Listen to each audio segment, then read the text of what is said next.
Hello, and welcome to another enthralling episode of Furries in the Media, the series that takes a look at video clips that feature furries and reviews them based on how the furry fandom is represented. I'm your host, Abergwine, and today, let's watch Chris Canote interview some furries at F3. So I'm sitting here right now watching Thundercats.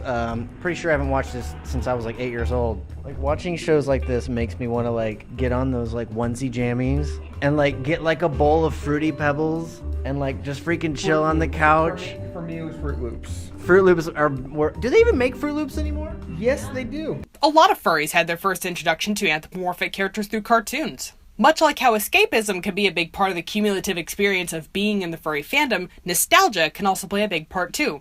Tell me a little bit about what being a furry is all about.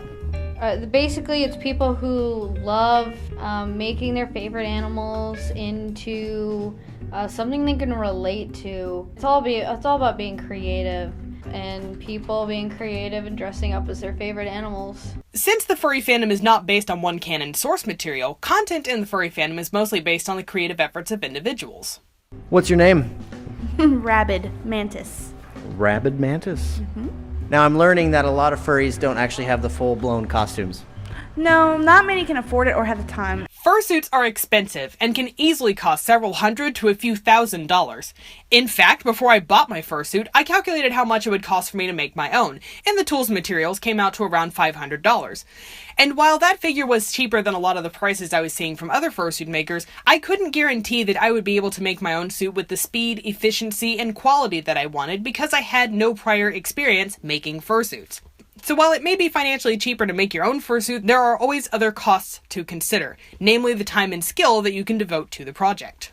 This isn't really an animal. A lot of people can come up with their own species, their own mixes, hybrids.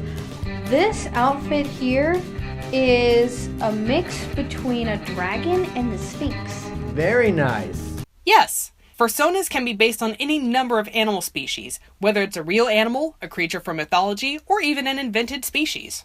There's a lot of demand for these things. Believe it or not, you think that, there are people out there that want to buy big-ass stuffed animal suits that they put themselves in. Right. But, there's something out there for everybody. That's right. I love that they included the interview with this guy because it shows that for some furries, the idea of getting their own fursuit just isn't their cup of tea. So what made you want to be a rat?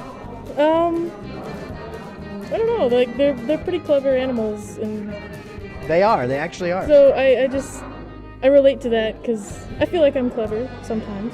Often, a furry will relate to a particular quality of their fursona species. For example, a furry with a wolf fursona may see themselves as a loyal person and feel that they have that trait in common with the wolf. I've never been to a furry convention, so I didn't know what to expect. I'll be honest, I was on Wikipedia researching a little bit, and I was a little freaked out when I first got here, but that's not the case anymore. There's a lot of misinformation out there because entertainment media is entertainment media, and they're there for shock value and to sell advertising space. A lot of the misinformation out there about furries seems to have a lot to do with media whose main objective is to entertain or bring in more viewers. Thankfully, though, the trend of bashing furries in the name of entertainment does seem to be dying off. When I first got here, I was a little freaked out. I didn't know what to expect, but these guys are down to earth, loving, hugging, caring, probably some of the most coolest people I've met in my entire life. Well, thank you very much.